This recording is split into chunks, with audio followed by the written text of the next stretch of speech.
Hello दोस्तों, स्वागत है आपका मैं एग्ज़ाम हब यूट्यूब चैनल पे। तो आज के इस वीडियो में हम लोग देखेंगे बीपीएससी मेंस के लिए जो है जीएस पेपर 1 सेक्शन जो है, और इसके सेक्शन है हिस्ट्री। और आज का क्वेश्चन भी जो है बिहार स्पेसिफिक है। आज का क्वेश्चन है बिहार में पश्चिमी शिक्षा का विकास, development of western education in Bihar. Bihar में जो है पश्चिमी शिक्षा का विकास किस तरीके से हुआ, किस तरह से हुआ, इस क्वेश्चन के बारे में डिस्कस करेंगे आज का। ओके, तो उम्मीद करते हैं जो ये बहुत सारे क्वेश्चन जो हैं इससे पहले अपलोड हो चुके हैं। अगर आप नहीं देखें तो उसको भी जाके देख सकते हैं। प्ले लिस्ट में खोजना है बीपीएससी में जीएस पेपर 1 के नाम से प्ले लिस्ट होगा। ओके, उम्मीद करते हैं ये सारे क्वेश्चन जो है आपको एग्ज़ाम के दृष्टिकोण से हेल्पफुल साबित करेगा। और यदि चैनल पे आप नए हैं तो सब्सक्राइब कर लीजिएगा और ज़्यादा से ज़्यादा अपने दोस्तों के साथ शेयर कीजिए और अपना सपोर्ट दीजिए। तो देखते हैं आज के इस क्वेश्चन में क्या क्या इंपॉर्टेंट फैक्ट हैं, उसको देख लेते हैं। बिहार में पश्चिमी शिक्षा का विकास। बिहार प्राचीन काल से ही शिक्षा के लिए एक महत्वपूर्ण स्थान रहा है। बिहार जो वो प्राचीन काल से ही शिक्षा का एक महत्वपूर्ण स्थान रहा है। जैसे कि नालंदा विश्वविद्यालय हो गया, विक्रमशिला विश्वविद्यालय आदि शिक्षा के लिए प्रसिद्ध स्थान रहे हैं। ये दोनों विश्वविद्यालय जो हैं बहुत ही वर्ल्ड फेमस था उस टाइम प्राचीन काल में। विक्रमशिला विश्वविद्यालय और नालंदा विश्वविद्यालय प्रसिद्ध रहे हैं। प्रारंभ में बिहार में शिक्षा प्रणाली वेदों, शास्त्रों और दर्शन पर आधारित थी। प्रारंभ में जो है शिक्षा प्रणाली कैसी थी बिहार की? वेद पे आधारित थी, शास्त्र पे और दर्शन पे आधारित थी। लेकिन दुनिया के अन्य हिस्सों में होने वाली वैज्ञानिक प्रगति का अभाव था। मध्यकाल में पटना, भागलपुर, बिहार शरीफ शिक्षा के महत्वपूर्ण केंद्र थे। मध्यकाल में जो है ये सारे महत्वपूर्ण केंद्र थे शिक्षा के। पटना, भागलपुर, बिहार शरीफ ये सब थे। बिहार जो है फारसी और संस्कृत के अग्रिम अध्ययन के लिए प्रसिद्ध रहा है। विभिन्न शहरों में बोली भाषाओं के लिए संस्थान स्थापित किए गए हैं। ये संस्था पहले भारतीय जमींदारों, राजाओं और अमीर वर्गों द्वारा दिए गए दान से स्थापित और चलाए जा रहे थे। बहुत सारे जमींदार वगैरह जो थे, राजा वगैरह, ये सब अपने जो है ज़मीन दान देते थे, तो उस पर जो है शिक्षण संस्थान सब स्थापित किया जाता था। ओके, तो उसी द्वारा संचालित होता था।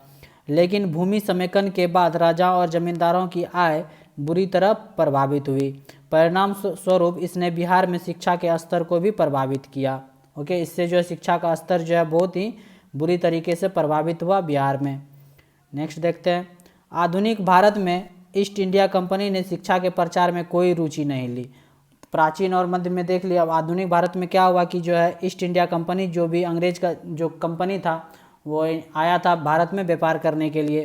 तो धीरे धीरे वो सेटल होने लग गया, लेकिन वो जो है शिक्षा के प्रचार में कोई रुचि नहीं ली। लेकिन 1813 के चार्टर अधिनियम के माध्यम से एक विनम्र शुरुआत की गई। चार्टर अधिनियम ने विज्ञान के ज्ञान को बढ़ावा देने और शिक्षण का माध्यम अंग्रेजी रखने के उद्देश्य से 1 लाख रुपये सालाना राशिफल प्रस्तावित की गई। ये किया गया कब? 1813 के चार्टर अधिनियम के माध्यम से जो है शिक्षा का शुरुआत अच्छे ढंग से, थोड़ा व्यवस्थित ढंग से स्टार्ट होने लग गया। और शिक्षा का माध्यम कैसा रखा गया था? अंग्रेजी रखने के उद्देश्य से जो है, और विज्ञान को बढ़ावा देने के लिए 1 लाख रुपये सालाना राशिफल जो प्रस्तावित किया गया था। 1813 के चार्टर अधिनियम याद रखना इम्पोर्टेंट है। शिक्षा के क्षेत्र में 1835 का वर्ष एक महत्वपूर्ण वर्ष रहा। इस वर्ष लॉर्ड विलियम बेंटिंग ने घोषणा की कि शिक्षा के लिए जो भी धन आवंटित किया गया था उसे केवल अंग्रेजी शिक्षा प्रणाली पर खर्च किया जाना चाहिए। ओके, 1835 का जो वर्ष जो है वो शिक्षा के लिए महत्वपूर्ण रहा। उस टाइम जो है लॉर्ड विलियम बेंटिंग जो थे वो घोषणा की कि शिक्षा में जो भी धन आवंटित हुए हैं वो अंग्रेजी शिक्षा प्रणाली पर खर्च किया जाना चाहिए। यह सबसे अच्छा विकल्प है। आधुनिक बिहार में अंग्रेजी शिक्षा का प्रचार 1835 में शुरू हुआ, और आधुनिक बिहार में जो है अंग्रेजी शिक्षा का प्रचार प्रसार स्टार्ट हो गया 1835 ईस्वी से। मैकाले प्रपोजल के परिणाम स्वरूप देवघर, बिहार शरीफ, भागलपुर, आरा और छपरा में जिला स्कूल स्थापित किया गया। क्या स्थापित किया गया? मैकाले प्रपोजल जब हुआ, मैकाले जो अपना प्रपोजल रिपोर्ट दिया, उसके परिणाम स्वरूप क्या हुआ? देवघर में, बिहार शरीफ में, भागलपुर में, यहाँ पे आरा हो जाएगा, आरा हो गया, छपरा हो गया, जिला स्कूल जो है यहाँ पे स्थापित किया गया, जिला स्कूल। 1863 में देवघर, मोतिहारी, चाईबासा और हजारीबाग में भी इस तरह से जिला स्कूल को खोलने की मंजूरी दी गई। और 1859 में संथाल परगना के पाकुड़ में हाई स्कूल खोले गए। ओके, इस बात का आपको ध्यान रखना है कि 1835 से जो है बिहार में शिक्षा का प्रसार जो है अच्छे ढंग से स्टार्ट होने लग गया। उसके बाद मैकेले प्रपोजल के अनुसार जो है बहुत सारे जगह पे जो है जिला स्कूल खोले गए, बहुत सारी जगह। फिर 1863 में जिला स्कूल खोला गया। फिर 1859 में जो है संथाल परगना में पाकुड़ में हाई स्कूल खोला गया। तो ये सारे घटना जो घटे। 1854 ईस्वी में बोर्ड ऑफ कंट्रोल के तत्कालिक अध्यक्ष चार्ल्स वुड ने शिक्षा संबंधी निर्देश या वुड डिस्पेच जारी किए, जिसे जो है भारत में अंग्रेजी शिक्षा का मैग्ना कार्टा माना जाता है। वुड डिस्पेच को जो है भारत में अंग्रेजी शिक्षा का मैग्ना कार्टा के नाम से जाना जाता है 1854 में। तदनुसार इसके अनुसार जो है 1863 में पटना कॉलेज की स्थापना हुई थी। 1863 में जो है पटना कॉलेज की स्थापना हुई। बिहार के सबसे पुराने कॉलेज होने के साथ साथ सर्वश्रेष्ठ कॉलेज होने के कारण शिक्षा के क्षेत्र में इसे एक प्रमुख स्थान दिया गया, पटना कॉलेज को। ओके, इस बात का आपको ध्यान रखना है कि सबसे पुराने कॉलेज के साथ साथ सर्वश्रेष्ठ कॉलेज होने के कारण जो है शिक्षा के क्षेत्र में इसे एक प्रमुख स्थान दिया गया। 1917 में जो है ब्रिटिश सरकार ने शिक्षा प्रणाली में सुधार के सुझाव देने के लिए सेडलर आयोग का गठन किया गया। 1917 में कौन सा आयोग का गठन किया गया? सेडलर आयोग। याद रखना, इंपॉर्टेंट पॉइंट है ये। आयोग ने व्यवहारिक विज्ञान, तकनीकी, डिप्लोमा और डिग्री के प्रावधानों के बारे में बात की। इससे पहले जो है 1902 में ही कृषि से संबंधित अनुसंधान और प्रयोगों के लिए पूसा में कृषि अनुसंधान केंद्र स्थापना किया गया। याद रखना आपको, ये इंपॉर्टेंट है। पूसा में कृषि अनुसंधान केंद्र स्थापित किया गया। 1902 में ही कृषि से संबंधित जो भी रिसर्च करना, जो भी अनुसंधान करना, प्रयोग करना था, ये स्थापित किया गया था पूसा में। 1917 में पटना विश्वविद्यालय की स्थापना के साथ 1917 में पटना विश्वविद्यालय की स्थापना के साथ बिहार में उच्च शिक्षा प्रदान करने के लिए एक नए अध्याय की शुरुआत हुई। 1917 में कला संकाय में स्नातकोत्तर विभाग और 1919 में भौतिकी और रसायन विभाग खोले गए। खनिज संसाधनों के समुचित दोहन के लिए 1926 में धनबाद में इंडियन स्कूल ऑफ माइंस की स्थापना की गई। याद रखना, इंपॉर्टेंट है। 1926 में जो है धनबाद में इंडियन स्कूल ऑफ माइंस की स्थापना भी की गई थी। ओके, इंजीनियरिंग में शिक्षा प्रदान करने के लिए पटना इंजीनियरिंग कॉलेज की स्थापना की गई।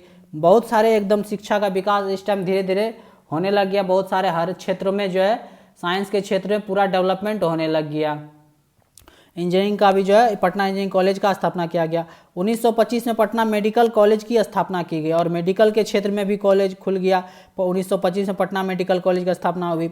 विज्ञान में उच्च शिक्षा प्रदान करने के उद्देश्य से जो है 1928 में पटना साइंस कॉलेज की स्थापना एक स्वतंत्र कॉलेज के रूप में की गई।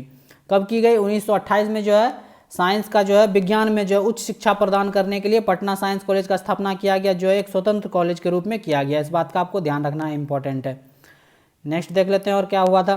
विभिन्न स्वयंसेवी संगठनों और सामाजिक कार्यकर्ताओं ने बिहार में शिक्षा का प्रसार करने में मदद की, जैसे आर्य समाज, ब्रह्म समाज और ईसाई मिशनरियों ने भी। वैदिक शिक्षा के उत्थान के लिए आर्य समाज ने डीएवी स्कूल की श्रृंखला शुरुआत की।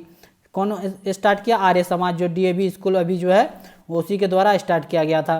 मुसलमानों में शिक्षा का प्रसार करने के लिए विभिन्न संगठन बने। सर सैयद अहमद खान के तहत अलीगढ़ आंदोलन प्रेरणा का प्रमुख स्रोत था, जिसे मुसलमानों को शिक्षा के लिए प्रेरित किया।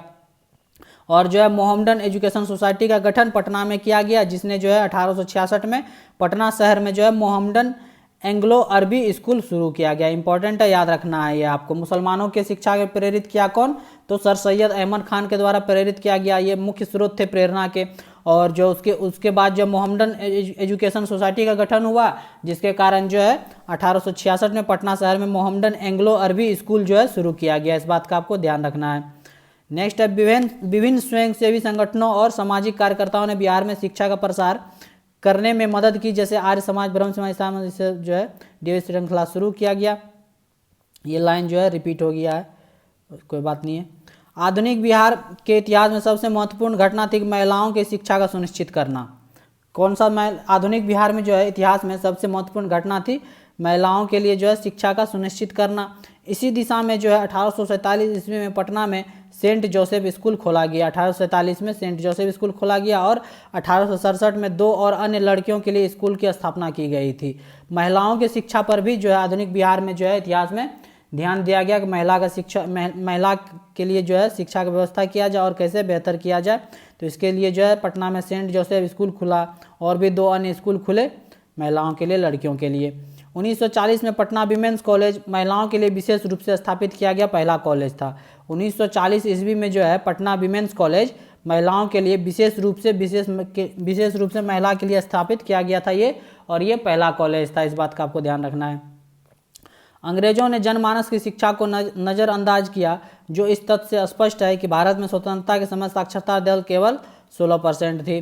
भारत के लिए एकमात्र अच्छा काम जो अंग्रेजों ने वो किया वो था लोकतंत्र, समानता, कानून के शासन जैसे आधुनिक सिद्धांतों से परिचय कराना, जिससे जल्द ही शिक्षित भारतीयों को ब्रिटिशों के पाखंड का पता चल गया और उन्होंने अधिकारियों के लिए लड़ाई शुरू की, अधिकारों के लिए अपने लड़ाई शुरू की, जिसका बड़े पैमाने पर आज़ादी के लिए स्वतंत्रता संग्राम के रूप में समापन हुआ। तो ये था क्वेश्चन का आंसर कि बिहार में किस किस तरह से शिक्षा का, वेस्टर्न एजुकेशन का डेवलपमेंट हुआ, पश्चिमी शिक्षा का विकास हुआ, किस योजना के तहत धीरे धीरे अंग्रेजों ने कौन कौन से जगह पे, कहाँ पे कौन कौन से स्कूल खोले महिलाओं के लिए, और सब भी विज्ञान के क्षेत्र में, आर्ट्स के क्षेत्र में, कला के क्षेत्र में। तो ये सारे जो फैक्ट थे, उम्मीद करते हैं ये जो है आपको एग्ज़ाम में जो है हेल्पफुल साबित करेगा, एग्ज़ाम में इम्पॉर्टेंट होगा आपके लिए। तो ये वीडियो देखिएगा पूरा कंप्लीट आप, उम्मीद करते हैं कि आपको ये वीडियो अच्छा लगेगा। यदि पसंद आए तो लाइक कर दीजिएगा और चैनल पर नए हैं तो सब्सक्राइब भी कर लीजिएगा। इस तरह की वीडियो और भी कंटिन्यू जो है रेगुलर प्रोवाइड करते रहेंगे आपको। उम्मीद करते हैं ये वीडियो आपको अच्छा लगेगा। तो देखते रहिए my exam hub YouTube channel. Thank you for watching.